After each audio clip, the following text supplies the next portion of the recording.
We're Amy and Christina, two moms who learned the hard way that there's a lot we wish we knew about pregnancy and parenting. So now we're asking experts all the questions, sharing what we've learned and what we're still figuring out, and keeping it real along the way. Welcome to What I Wish I Knew.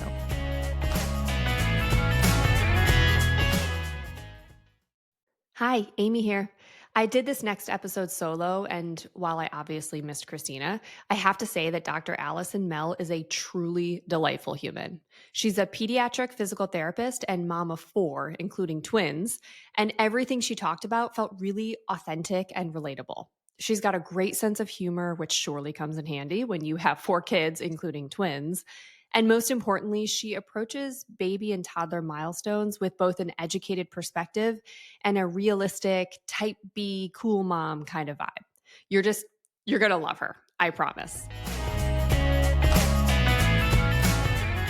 Allison slash Dr. Mell. Welcome to What I Wish I Knew. Thank you so much for having me. I am so excited to chat with you ladies today. Right here in the thick of back to school. We're Yeah. we're doing the damn thing. We're making it through. Oh my gosh. Come hell or high water. I didn't know that parents, like when I started school back in the day, when Yeah. we walked uphill both ways in the snow barefoot, like I didn't know that parents dreaded the school year too until Yeah. I became a mom. And I'm like, this is so like it's hard to like switch my mindset back into school mode, staying on top of my kids. I know that's not the goal of our podcast discussion today, but that's where No. we're at, right? No, it's so worried. And it's like, I think it's emotionally hard because you're worried about them, whatever transition they're doing. Physically, it's hard because you're so freaking tired. Yes. Everyone's tired, like all the time. It's also physically hard because you have to be doing a million things, drop off, pick up, remembering these things mentally, lunches, homework, Yes. clothing, do make sure they have clean laundry. Like it's a lot. I And know. we don't get the benefit of then like getting to go to school and hang out with our friends all day and like learn Yes. cool things. Like we're working Yeah. after all And I that. sit there and worry about them all day. Like, are they Yeah. making friends? Are they in class with their friends? Were they called on and didn't know an answer? Like we do. We sit there and worry about them. So it's Can't ah turn it off. I no, know. no, we cannot turn it off. And Well, clearly you love kids. I think that's a yes, theme. You have four, I have four kids. right? Yeah. Yes, I do. I have Yeah. four kids, ages ranging from 9 to 14. I have twin 14-year-olds who just started high school. So that was like my big transition. And they're meeting all new kids. And I'm like, that's why I'm like, do they have friends? Are they making friends? Because we still worry about that. Yeah. And my baby just turned 9, and I call her my forever baby because she will forever be my baby. And I can't believe that, she's entering into the last year of single digithood. And it's a big deal for my mama heart. I've grown up, but I also get the benefit of working with babies. So it keeps me young. I was gonna say, like, you get your, of all the people who say they love kids, like, you really have to love kids because you Yeah. spend all of your time with them, with your own, or then with other people's babies and toddlers. So, yeah, let's start there. Like, what made you interested in pediatric physical therapy? Yeah, it's so interesting because when I was looking into career options, my parents, the good parents that they were like, go into something medical. You need to go into something medical because people are always going to be sick or need health care, so they're like, you're always going to have job security with that. So, I was a good, diligent daughter and I was like, oh, I'm going to, explore this a little bit. And I actually found myself getting a job in a school system in the therapy room. And I at first actually thought I was going to do speech therapy, but in that environment, I actually found it quite boring, which later on I discovered that speech therapy is actually really interesting. But, I was 17 and in, one environment with one speech therapist, and I was like, I don't think that this is for me. And then I started looking at the PT and the OT, and I was just fascinated by what the PT was showing me and like why this child is opening the door with their right arm and how they're doing the monkey bars and like understanding like the inner workings of the human body of why kids were moving a certain way. And I was like, this is super interesting. And then I went into it, and I went into college, and I started doing hours at a hospital because we needed to like build up hours for grad school. I went to a hospital, and then I worked at a camp for special needs kids. It's really 5-year-olds to 21-year-olds, a sleepaway camp for special needs. And I was like, I know that I want to do this and I know I want to work with children. Like it just like it clicked. And I always worked with kids. I was a camp counselor. I was a lifeguard. I babysat. Like the kids just was like my thing, you know? I felt comfortable in that zone. And when I got a job at, in a sensory gym working with kids, like I felt at home. Like I was like, Yeah. this is where I'm meant to be. Oh, what a great Yeah. feeling. I feel like, I mean, not that many people have such a strong call, like a vocation that way of Yeah. like I just know that I'm doing the right thing with my life and also that you're passionate about it. I mean, that's really lucky. You're fortunate and I think it's Yeah. great. I think one thing I'm dying to ask right off the bat, which I feel like is just going to open up so much conversation around physical therapy. Let's focus on like babies and young toddlers. What is your give us the hot take, Allison's hot take on like baby milestones. Like everyone talks about milestones, like you should be crawling, you should be rolling over, you should be walking by this age. Like everyone has those vague ideas in their head of what those should be. Like, what's your hot take on them? And then we can kind of go into what those are. Sure. My hot take is that all babies should be meeting their developmental milestones. They should all be moving through the sequence of development. They should all be rolling. They should all be crawling. They should all pull to stand. They should all walk. All the things that we know are that those lists of milestones.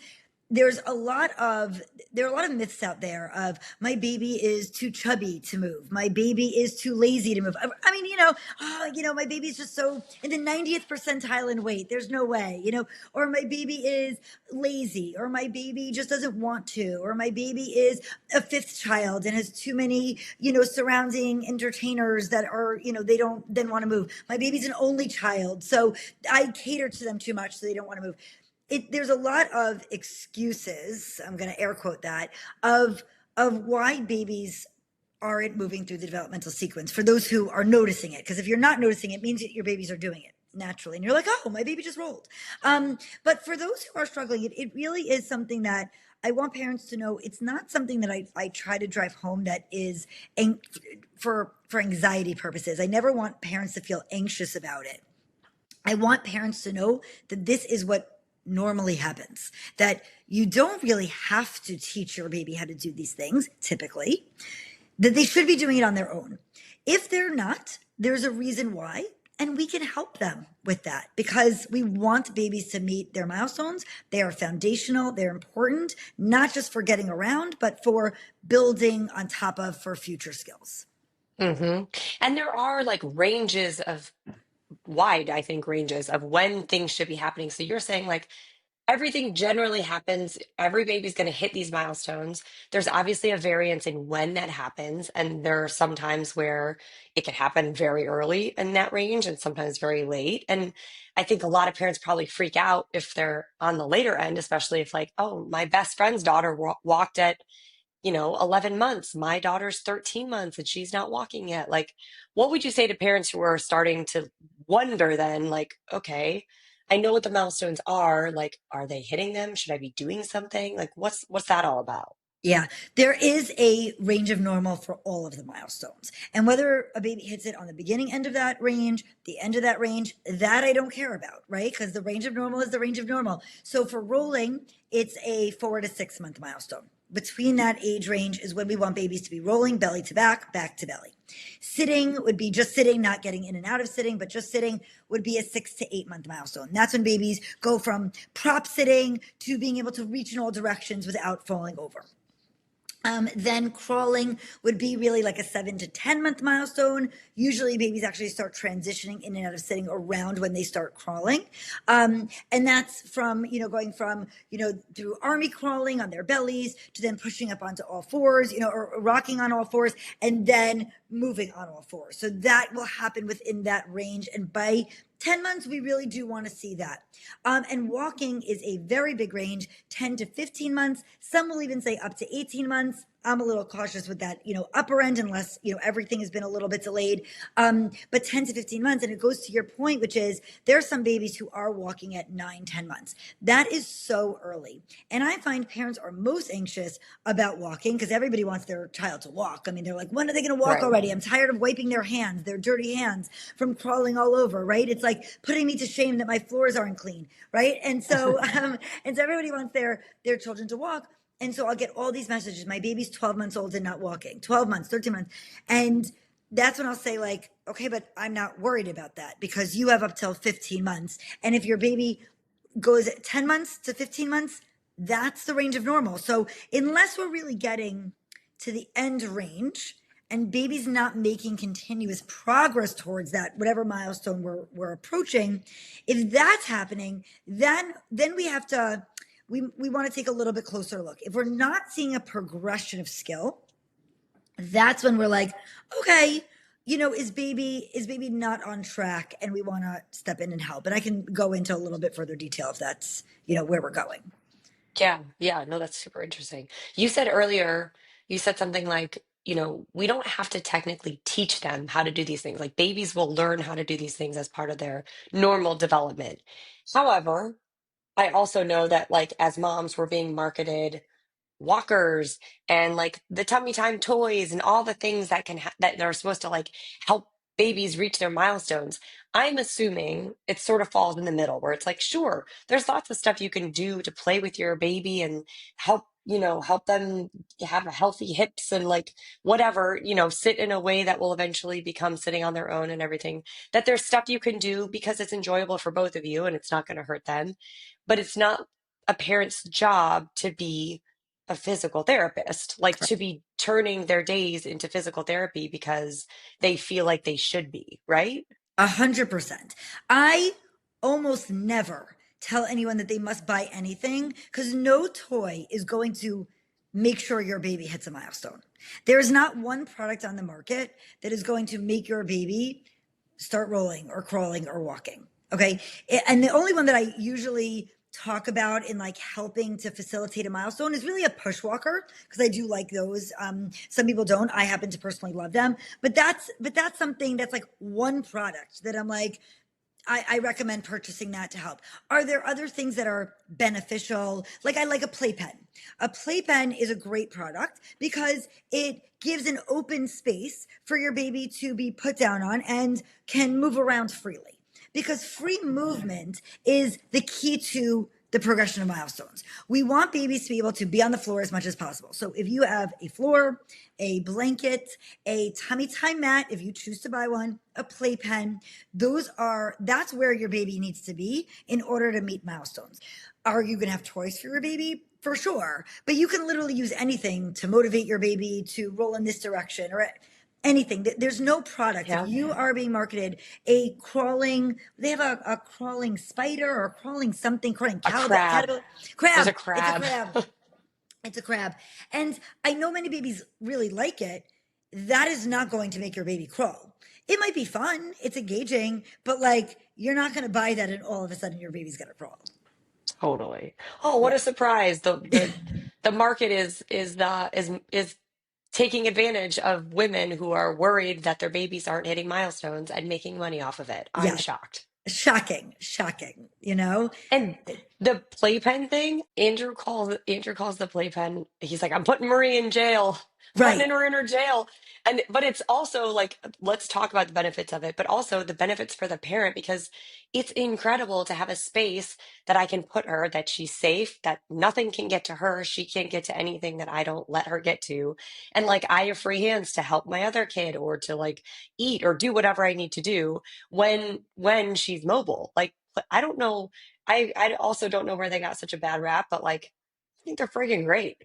Yeah, I mean, I don't really understand why they would get a bad rap when baby gates are sold all over the place. So essentially, we're making our living room into a Right. playpen, or our basement into a playpen. Like you're essentially doing the same thing with a baby gate at the top or bottom of stairs, or outside of the kitchen, or whatever you're doing. You're essentially making a playpen of some sort. You're just not. It's not a contained space, but what the benefits of a playpen really are that we are not containing the baby, that we are giving them a space that is theirs. And they make big playpens now. There are ones that are so big that like the babies love being in them. And what I've seen now, I wish I had this when my kids were little because I don't feel like they were marketed as much. Also, Amazon wasn't a thing. Which is crazy. Like it makes me so old. Oh my God. But like, I know, but like, they now have ones where like the zipper opens almost like a doggy door, but like I'm not calling your baby a dog. It's No, not a that's what pet. we have. That's Yeah, what we have. and it's so nice because they can like crawl in and out on their own, which like how great. And again, you can zip it up if you want them to be safe, but you can also unlock it, undo the zipper Yep. if you want them to have the ability to go in and get a toy or exit on their own. And I think that it's such an important thing if parents want it to have, especially when you can't necessarily be with your baby 100%, that your eyes are on them 100% of the time. And I will tell you, as a mom who, like, my youngest, my now 9-year-old, like, she, like, whatever, at 2 weeks old, she fell off the couch. Okay. Because I know, I'm like, oh my God. She did. And I panicked and I'm like, oh my God, my fourth kid, because I was busy with my other kids. My twins had just started kindergarten. My husband was at the bus stop with them. My 3-year-old is in the bathroom. Mommy, come to the bathroom, help me, come wipe me. And I left my baby, my 2-week-old, on the couch, where like they don't go anywhere. And she was sleeping. And I was like, okay, and I hear her crying from upstairs, and okay, she woke up. I come downstairs, and she's on the floor. Now it was carpet. Thank God, she's 9. She's fine. She, like, everything. But my point in sharing that story is not only to share that things happen to all of us. We're all good moms. Things happen to everybody, but you sometimes get distracted for very legitimate reasons, and you think you put your baby somewhere and they're safe, and things can happen. So having a playpen is a great way that you can keep them safe, which would have been a great thing for me to have for my 2-week-old at the time. Again, 8 years and 11 months later, but it's really about keeping them safe, but not containing their movements, allowing them to stretch and move and roll and go through everything that they need to do, so that we're getting the best of both worlds. Yep. I'm a big fan. Also, bonus, it like hides all the ugly toys if you don't want them strewn about your room, throw them Yes. all in the playpen. And I'm gonna be honest with you, I kind of like getting in there with her then too. And then it's just like it feels like really, really devoted one-on-one time with her. She has plenty of room to run around. She can't run, to crawl around and play and do all these things. But I'm there, I can engage with her, I can play with her. Like it's just I don't know. It's nice. It's not the prettiest thing to look at in my living room, but it's temporary and it does what it's supposed to. So, If pretty um, is what we're going for with our little babies, then like all the Fisher Price toys and all the everything, right. not to call it Fisher Price, but are they all like the most beautiful things that is No, decorating our homes? No, it's a stage of life. no. You'll get back to the Stage beauty of one life. day. Totally. I love that. Um, so playpens, I think the idea that parents need to teach their kids how to do these things, myth. Playpens are bad, myth. What are some of the other like myths that you encounter probably on the daily when you're having conversations with parents? Right. So the other one is if your baby is struggling and we can talk about what that might look like, that if you're going to wait and see, it's going to fix itself. Okay. This is Mm, also something that is not, that I see happens to a lot of parents where a baby is falling behind, like, and when is not meeting those milestones within those typical time frames. So now a baby is 7.5 months and has never rolled, or is approaching 10 months and can't even push up through their arms, let alone rock on all fours and crawl. Okay, they're stuck in army crawling, and they're just not even able to pull to stand, and nothing's happening, and they're not making progress from there. That they're told over and over and over again, don't worry, just wait and see, wait and see. I recently had somebody in my membership who told me their baby is now 15 months old. And at the 12-month-old visit, I think she told me that she went and the baby wasn't crawling, wasn't making progress. And the pediatrician said, don't worry, crawling's not a milestone. Don't worry, don't worry, don't worry. And yeah, and I'm hearing this all the time, all the time, from 12-month-old, 9-month-old, and now the baby is 15 months old, isn't crawling, isn't pulling to stand, and is certainly nowhere near walking. And the pediatrician is like not concerned. because, 18 months is the age for walking now.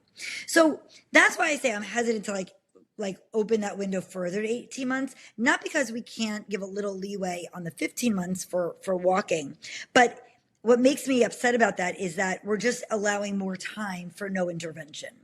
Right. And it's one thing if we're intervening, we're helping, or baby's on the verge and isn't fully there at 15 months, so okay, we can give a little bit of time. But when I see, and this is not an isolated case, I am seeing things like this all the time, where parents are really dismissed.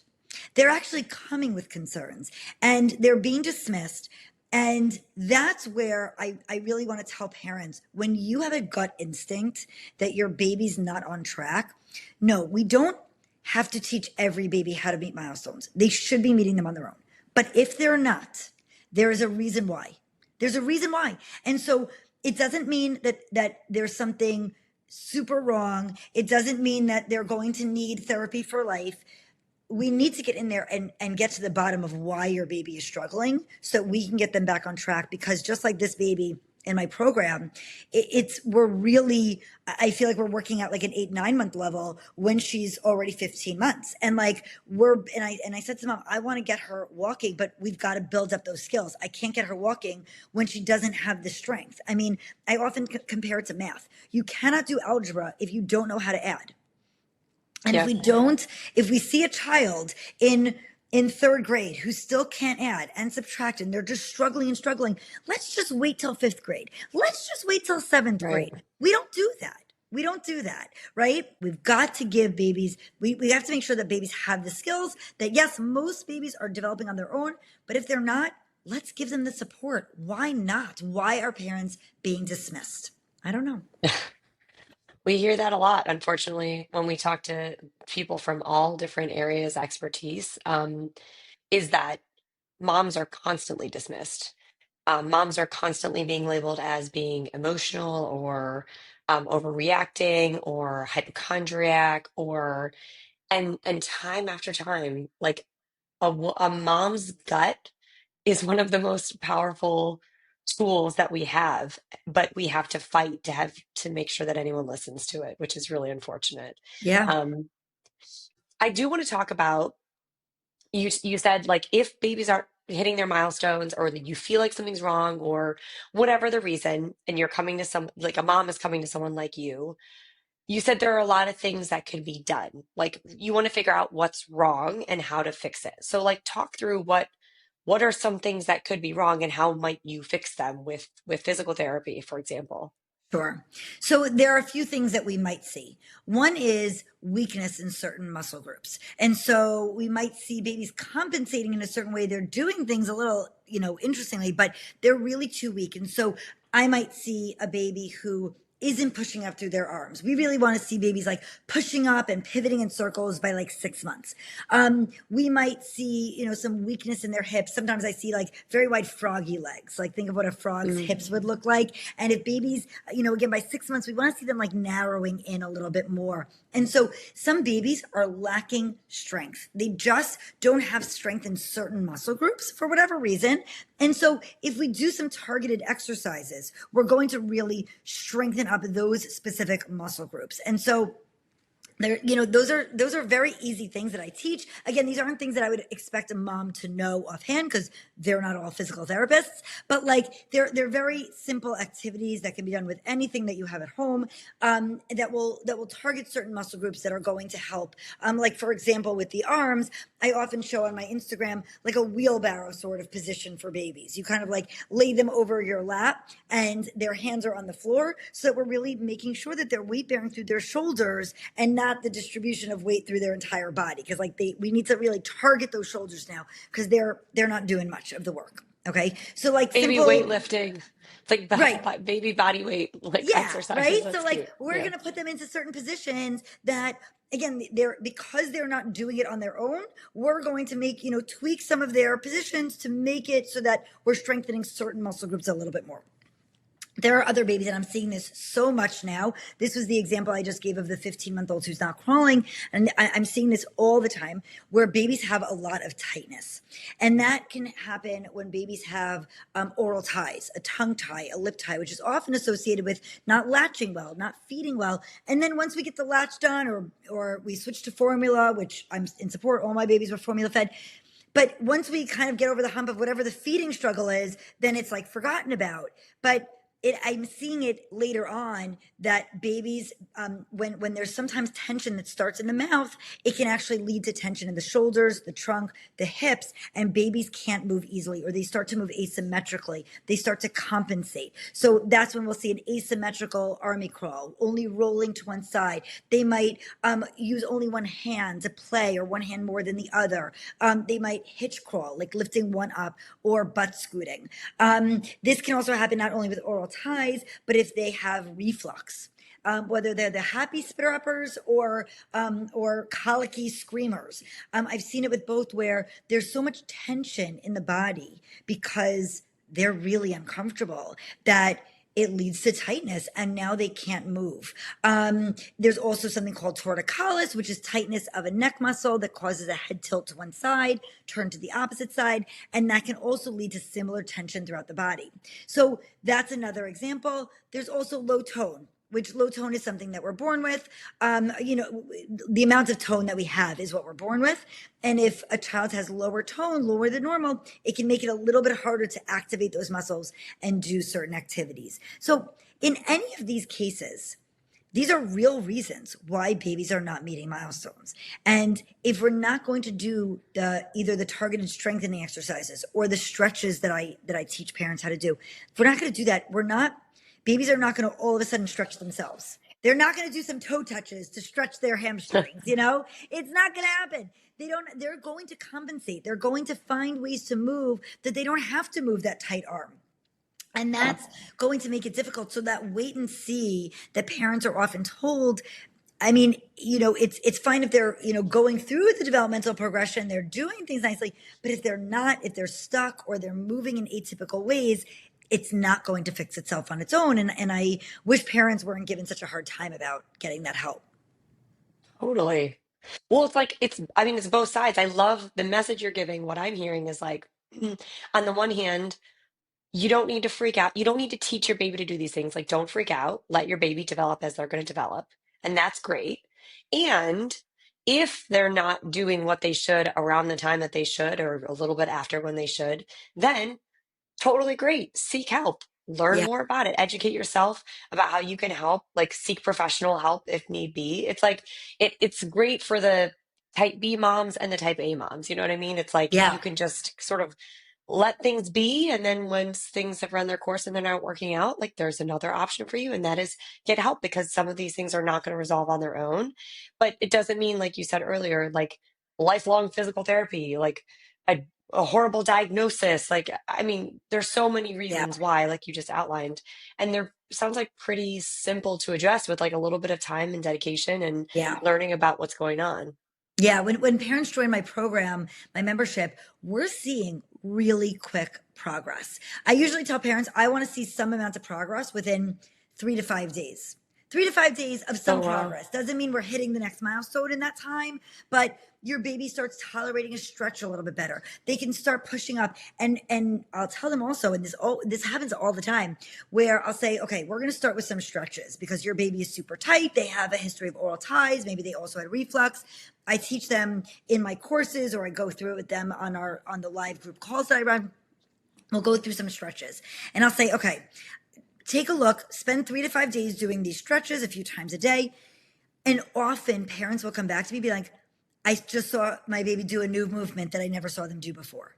Because now we like unlocked, we took a key and we unlocked the locked door, because all of a sudden they were able to use that arm that they weren't able to use before. And now they were able to push themselves up into sitting because they couldn't do that before. So it's very like parents are shocked when they're like, and I say, We didn't have to teach them that skill because Right. now we just enabled them to use the muscles that they have. We just unlocked it. Sometimes we do have to help them and teach them certain things. It depends on what's going on. But sometimes, again, just giving them certain strength or relaxing the tightness, then, and this is where it proves what I'm saying is true, which is these are natural movements.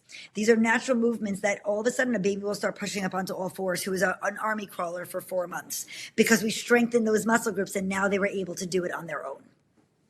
Yep. I love that. I want to ask you, so Christina and I both have daughters. Christina's daughter is like 9.5 months, mine is 10.5 months. So we're like entering the walking phase. Um, and I have been having many heated debates with friends around shoes, baby shoes, because our school does require shoes once they are basically like pulling up and standing and like close to walking, which Marie is, I think.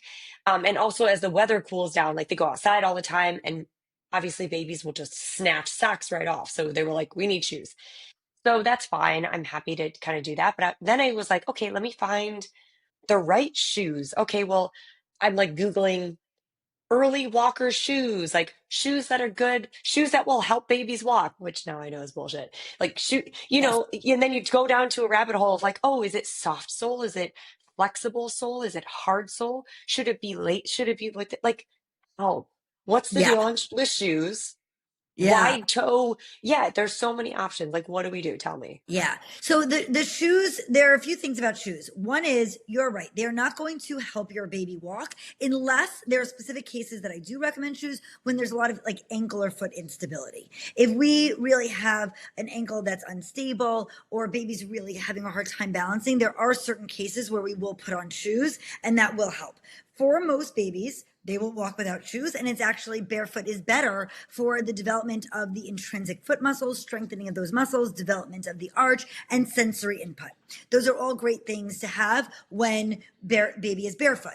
That doesn't mean that you should quit your daycare and only send to like an outdoor, we want babies walking in the mud. Like, it's fine. It's okay. And, when baby's home with you at night, you can take off the shoes and walk around barefoot. That's totally fine. But what then are we looking for if we're going to put on a shoe? And I usually do recommend waiting to get a shoe until your baby really is independently walking. Because babies, I'll hear from parents all the time, my baby's on the verge of walking. And they're like, it's another 2 months until they're walking because they look like they're on the verge, but like they're really not there yet. So waiting until they're really independently walking, taking a few steps on their own is totally fine to wait until that point. And even after, keep them barefoot. But if you do send to a daycare that requires shoes, that is totally fine. You don't have to find a new spot in a new daycare. We want to find shoes that have a very flexible sole. I want you to be able to bend them and point flex, all that kind of stuff. We don't want a rigid sole.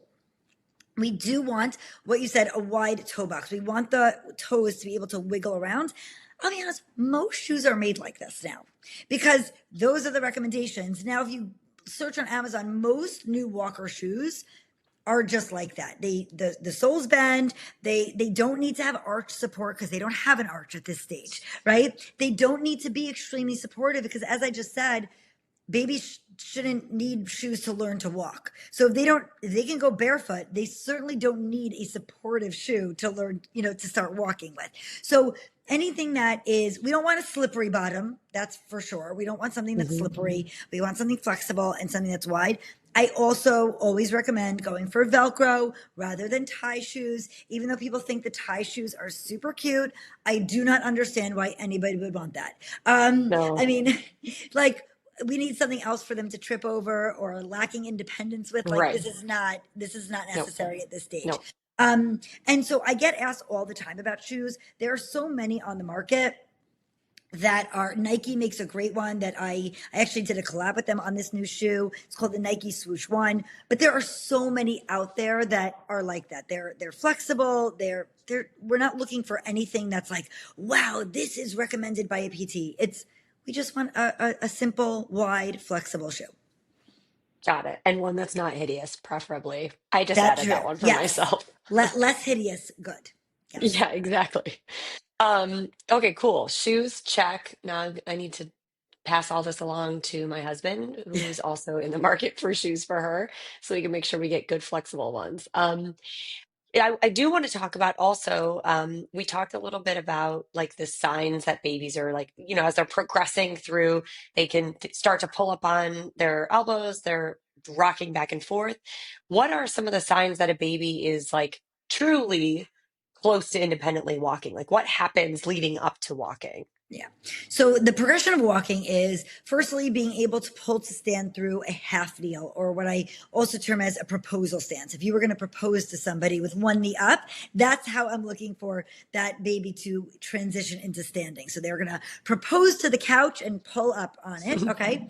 And as they get better at that, they're using more of their legs, to push through their weight versus pulling. Because some babies, oh, my baby's pulling to stand, and they're actually pulling and like their legs are just kind of following along. So I always look qualitatively, but that can develop over time. So just watch and see if that progress, transitions. So we want babies to be transitioning through that half kneel or proposal stance on either the right or left. They should be able to go back and forth. Sometimes they prefer one over the other, and that is okay as long as they can do either one.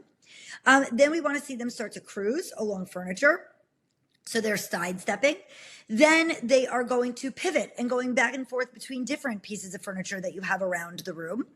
Then they might start pushing more weighted things like a solid box, like a diaper box filled with diapers, not something empty, or a dining room chair, something that's really solid, but they're going to start pushing things. Then this is where that push walker comes in. They're going to start pushing things that are less stable, that are on wheels. And that's why I actually like the push walker, because it actually helps them learn how to control the momentum, right? Like if they're only pushing a solid thing, they don't have to grade their own force, right? So a push walker I do like because it kind of gives them a little independence to explore around, and they're going to learn how to not like lean far forward or, hold themselves out, engage their postural muscles. We might see some independent standing. A lot of people are waiting for them to stand independently. A lot of babies don't stand independently for a long time. They might stand for like a few seconds where they let go. And that's usually when when they're really standing on their own for several seconds, even if it's near a couch and they kind of, move against it. Or if they're holding your hand while walking and like you're like giving them your pinky and they're basically doing it all by themselves, that's when they're pretty close to the verge of walking, is when like they almost need no support when walking, or they're really even letting go and they're feeling confident with that. And then eventually, and it can take some time even from then to get those independent steps, because walking, I compare to riding a two-wheeler, learning how to ride a two-wheeler. They have to find their new center of gravity that they haven't had to do before. They've always either crawled or held on. And it's very common for babies to crawl while they're also pulling to stand and cruising and moving around. We want babies to crawl for a long time. So let them do that, and don't be like, oh, they're always crawling. Like, that's okay. So when they're going to take those first independent steps, it's really like learning how to ride a bike, where you have to find that internal balance. And again, once they find it, they're never going to, fully go back to crawling. They'll really learn to walk. And so it just takes a little bit of time. Sometimes it's a little lack of confidence. Sometimes there's some strengthening in certain elements of the body. If they're locking out their knee or they're leaning forward, there are certain things that I look for, but that's typically the progression towards walking. So helpful. I'm like going through my mind of what she's on the push walker very confidently. And in fact, we have one of those, those roller coaster toys for Yep. toddlers I where love there's it. like a little cart that they like. So Miller, my almost 5-year-old, will sit on the cart and Marie will push him like like a sled. So she's pushing like, I mean, it's on wheels, so it's not really that hard. But the one thing that we did with Miller as well that we do with Marie is with the push walker, we lock the wheels at first, because when they're unlocked, to your point of like they when they go from having tons of resistance, like trying to push a couch or a chair or something that's heavy, to like something that has wheels that will just take off. I mean, Miller used to wipe out and like really hit like almost hit his face and stuff. So we would lock the wheel so it was still like rollable, it was pushable, but there was more friction. Yeah. And that has really helped a lot because she can now move pretty quickly, and I feel like we're going to unlock them soon. But that was one way we like transitioned her, was just like she started to get comfortable holding it and taking steps with it, but it wasn't like a free for all yet. Well, and that's why I And say it's part of the progression, right? Because it goes from being able to push like something along, they can take steps forward, but there's something heavy resisting backwards so that they, Yeah. because they're using momentum to push forward. They don't have the engagement of, this is going clinical, of like the co-contracting their postural muscles, their core muscles and their back muscles to be able to maintain that upright posture. So they're going to lean forward. So something's on wheels, they don't have that control to pull back and stand up straight, right? And I'll add into that part of the progression that I forgot, which is when babies start pushing that push walker, well, then you know how like sometimes you have your older one, they get stuck at the end of the Yeah. wall and you have to go save them. So that's another part of the progression. Can they turn that push walker then? Because like that's a next stage, right? So that's also, I'll fit that in there between the pushing a push walker and the standing independently is usually when then now they can turn the push walker. Because it's not only can they stand up, they can control their movement so that they're not like falling, but they actually have control to pivot and turn while they're standing and they're not like leaning on something and requiring that Right. help. As opposed to Marie, who right now runs into something and then goes, bang, bang, bang, bang, bang, bang, bang, bang, bang, until Right. someone comes and saves her or she screams and we're like, turn Yeah. around. She's And not that's there why I yet. say at 10 and a half months, she's not there at walking yet, right? Because when I hear back when people, oh, my baby's on the verge of walking, and like they tell me where they're at, and I'm like, your baby's not on the verge of walking. Like Yeah. it's okay, they don't have to be, but like it takes a lot of time, and people say, oh, but they've been pulling to stand since 8 months, and I'm like, yes. And so walking is a whole new skill. It's a big, big jump of no assistance and, letting go. Again, riding a two-wheeler is a big deal, right? They can be Yeah. riding a tricycle for years until they learn how to ride a two-wheeler. It's a big jump. Totally. These tiny little feet. If you think about it, they're going from two hands Yeah. and knees, legs, to like these little tiny fat feet that have no practice being used at all, Yep. besides to like propel them forward. And then the balance and the core stability and all these things, like it's really incredible that they Exactly. learn to do it on their own ever, much less Yes. that when there are issues, you can easily rectify them and like make it so that they can walk again. Exactly. Like it's kind of crazy Yeah. if you It's think it's about it. amazing. It's amazing what Yeah. the human body is capable of doing. I know. Another question about walking, which I'm curious about, is is there any correlation from your perspective if one kid, I mean, you've had four kids, like if one kid walks at a certain time, is there any relation to when others will, or every baby is completely unique to their own timeline? It's a good question. I've seen it both ways. I've seen some families where they're like, all my babies walked at 14 months. And then I'll have another one who says, I don't know what's going on. My first baby walked at 11 months, and here I have a 14-month-old who isn't walking yet. So I've seen it both ways. And what parents need to remember is that the range of normal is the range of normal. So Yeah. just because your first baby walked at 11 months or 14 months, relax. I am totally more type B in everything. I'm not a type A person. And it doesn't mean I'm dismissed or like relaxed and I don't care about anything, because I guess that would be more type C. I care, but I think that we don't have to be overwhelmed when we're just looking at the range of normal. Earlier does not mean your kid is smarter and is going to have a higher IQ and get into a top law school. Like it really, or be on the basketball team. Like it really doesn't indicate, because we have to remember we're talking about a matter of like weeks, months, Yeah. like in their whole lifespan. Whether they walk at 11 months or 13 months or 15 months does not make a difference in their full lifespan. It just doesn't. So Um, remember that there's a range of normal, and again, back to what I said, it's range of normal, let them do it, but if there's a problem, don't be scared to pursue that. hmm One other anecdote that I want to have you either debunk or confirm. My mom has always said that there's four of us as well, no twins, four births.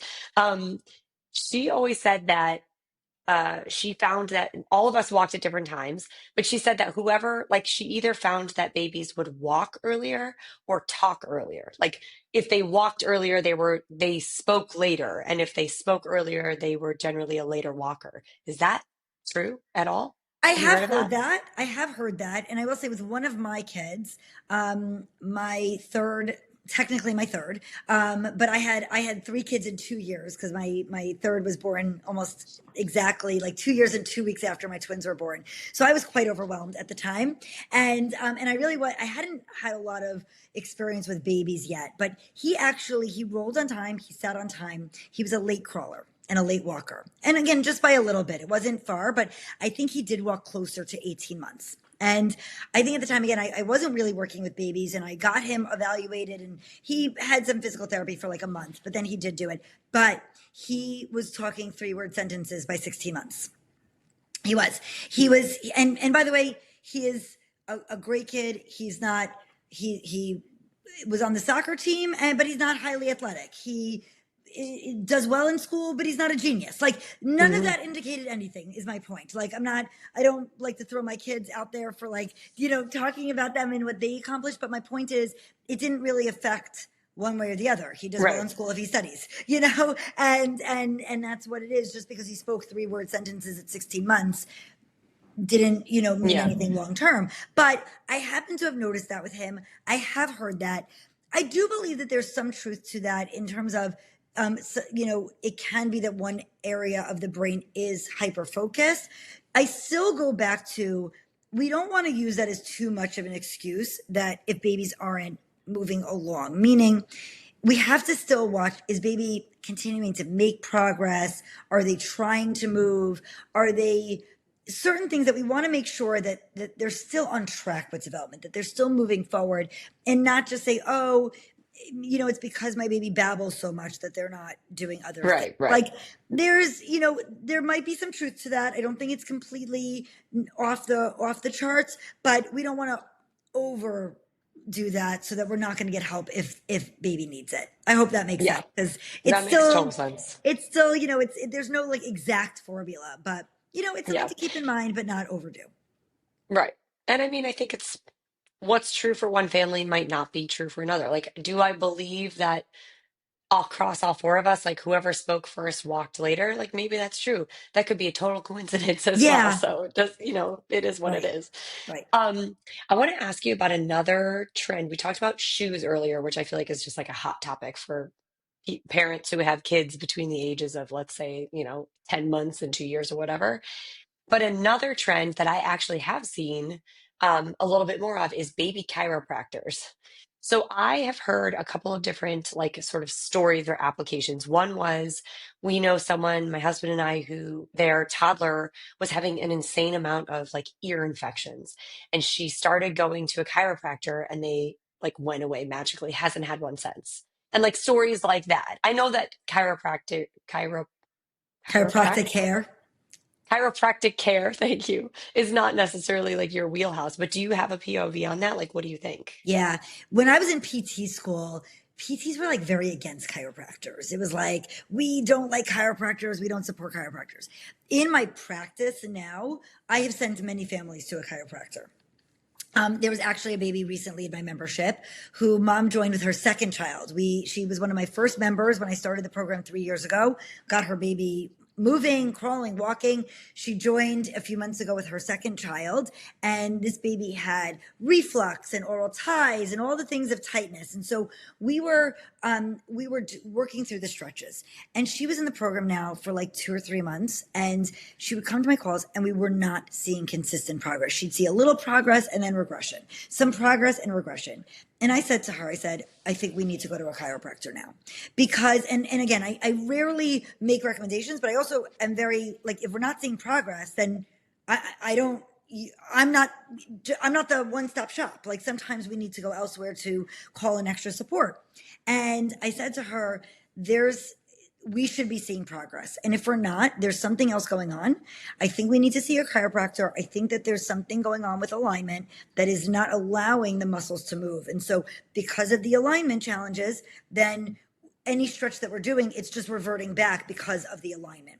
She went to a chiropractor, and basically what I said was 100% true. She had a lot of her joints were really tight. The alignment was off, and she then said, okay, I'm gonna take a break from the program while I work on that right now. And I was like, power to you. Like, let's get your baby where she needs to be, and I'm just here to support you any way I can. And I have seen a lot of success with babies who have even been in my program along with seeing a chiropractor. What I will say in terms of a chiropractor is sometimes it's not solely enough, in the same way that this baby, my program or PT or stretching and strengthening activities was not enough, and we needed to add in the chiropractic care.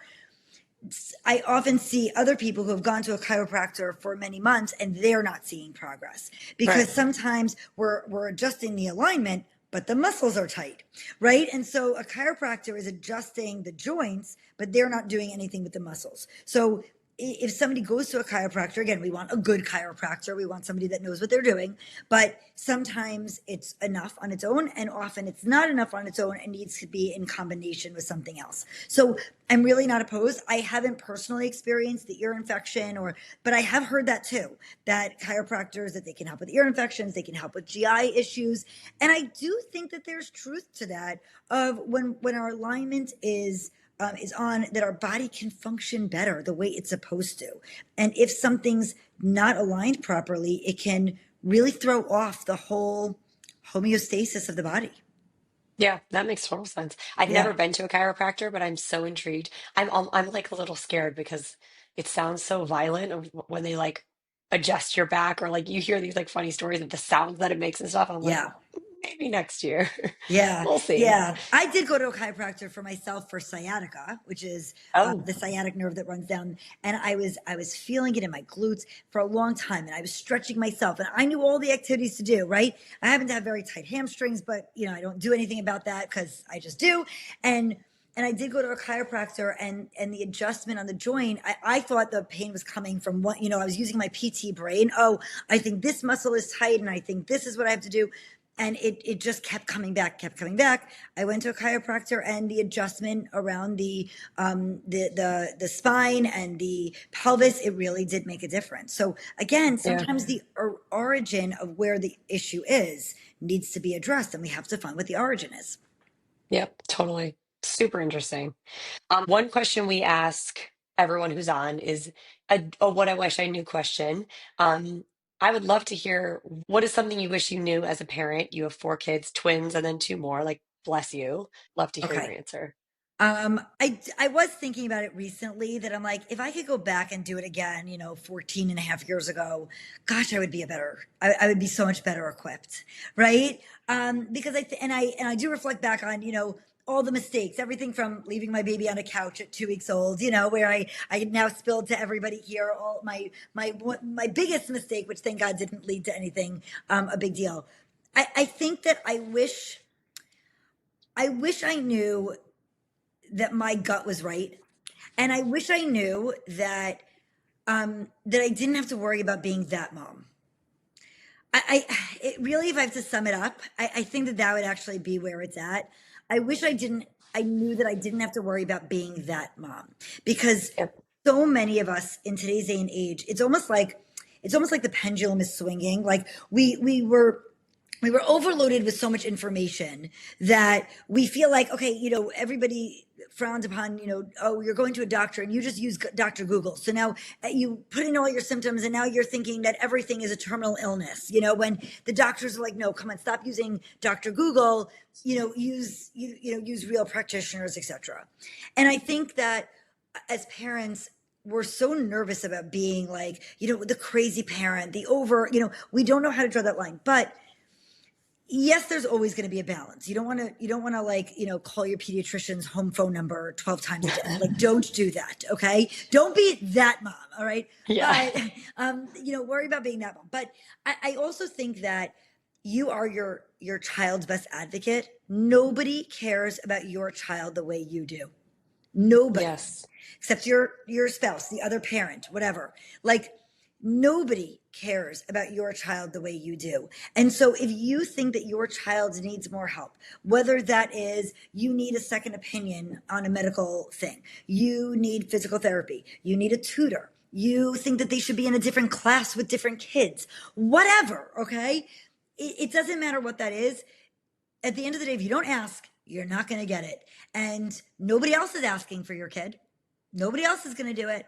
So we Yep. don't have to be, oh, we don't have to overdo it. We don't have to fight all of our kids' battles. We want, we want to balance that out with like letting them, be independent and become their own people, and I Yeah. speak that, because of this, the stage that my kids are in, but we also can know when it is important to step in and help them Yeah. and make sure that they have, the leader of their team is doing their Yeah. job. I love that. I love that. Well, Allison, where can people find you if they want to work with you, they want to learn from you? Like, where are you? Sure. Well, you can follow me on all social media accounts at Tots on Target, Instagram, TikTok, Facebook, Pinterest, whatever, all of them, YouTube. And you can also find all the information about my program on my website, totsontarget.com. It is a monthly or annual membership where parents can come and see my self-paced courses for all the milestones, plus baby massage, and you get direct access to me at all times. So sometimes I do sleep, but like you get access to me at all times. So I will be there to help you. I run my live calls. I interact with my members all the time. I'm there to support. I really love working with my members directly. So it's a program that you actually get access to me directly. It's called the Tot Spot. And again, you can find more information about it on my website, totsontarget.com. Amazing. Thank you so much for giving us your time today. I'm going to spend the rest of the afternoon buying new shoes for Marie. Great. So off to research that. But thank you so much again. We love talking to you. Thank you so much for having me on. Appreciate it.